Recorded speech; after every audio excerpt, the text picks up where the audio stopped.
Please roll it up right now. Thank you. Don't do it again. That will all be on video. Excellent parenting. Okay.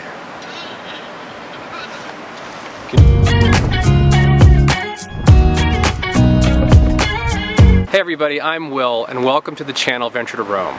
Today we're on a trip to Bear Valley, Idaho. Bear Valley is between Stanley, Idaho and Cascade, Idaho, and it's this place that's about 40 miles away from anything on a dirt road. So we're really excited. We've never been before and we're on a little bit of a family adventure, so I look forward to having fun with you on this trip. Let's go.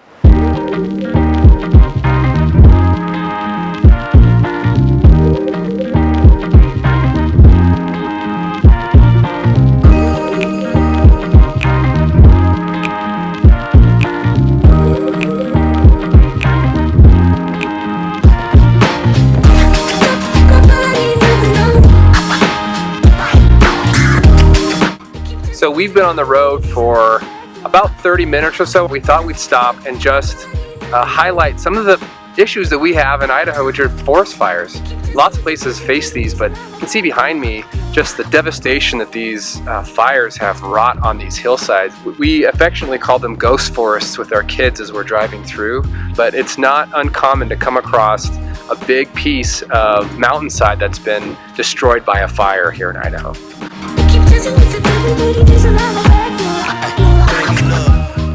We made our way down the hillside and we saw the landscape change from burnout trees and hillsides to a lush valley with grass and flowers and creeks everywhere. And after a bit of searching, we found an amazing campsite for the night. When we wake, hear the birds and see the sun. Side by side our fears are done. Oh, the good times just begun.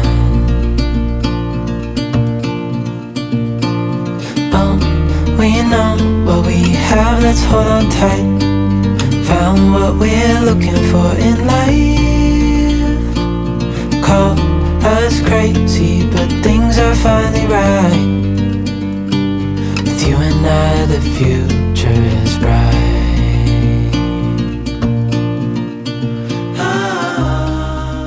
So it's the next morning. We had a great night last night. It was a short night because we arrived at camp so late.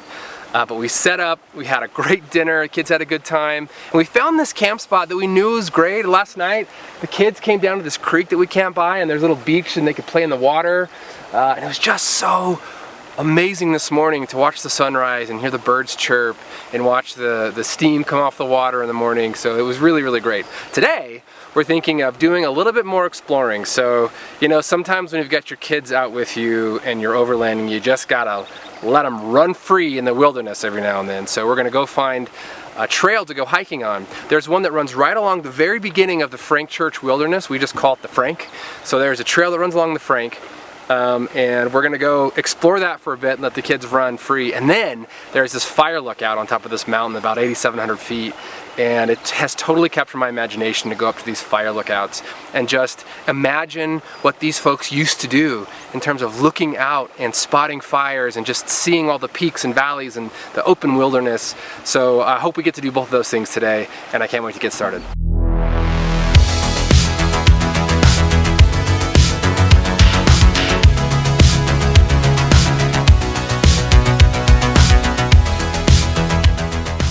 On our way into the Frank, we noticed a lot of new trees growing where there had once been a fire. It was just a really refreshing sight.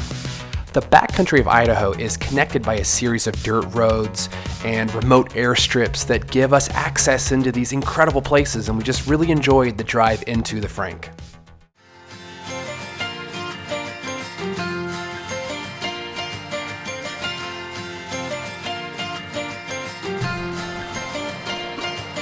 Again.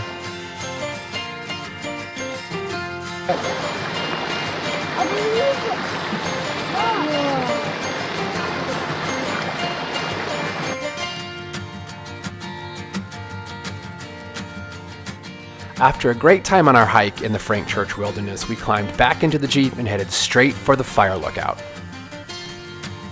So we're about to head up to Whitehawk Fire Lookout, which is just at the top of that mountain up there. And so we're really excited to take the kids up there and get a view of Bear Valley and the wilderness beyond.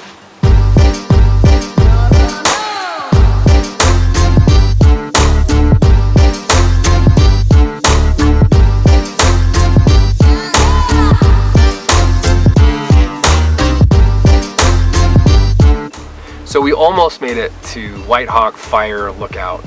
We have about, I don't know, maybe a quarter mile left to go. And we came upon this closed road gate. Unfortunately, we can't make it to the top, but it is still cool to drive up here. I really wanted to see that fire lookout, so I'm super disappointed. But what's interesting about driving up here is that it's ironic that we're driving up to a fire lookout and the entire area has been burned by a fire. And it's really eerie and strange to drive through all these trees that have almost like tentacles or fingers sticking out over them. We actually hit a couple branches with our rooftop tent, so it's still beautiful and eerie and strange and definitely worth a drive up.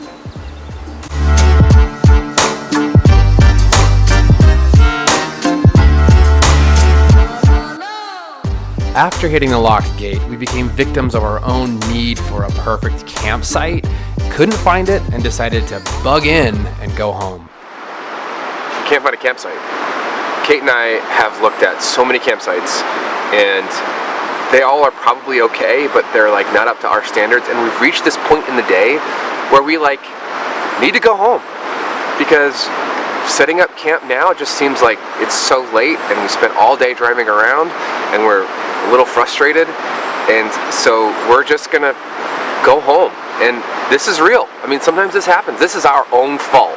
There are plenty of campsites, but Kate and I just have this vision of having these perfect campsites, and we kind of have to come to terms with that a little bit, because it's cost us a night out in the wilderness with our kids. So we're gonna go get a burger, and we're gonna drive home tonight. And as disappointed as we are, it's still been an awesome trip because we've seen a ton of stuff.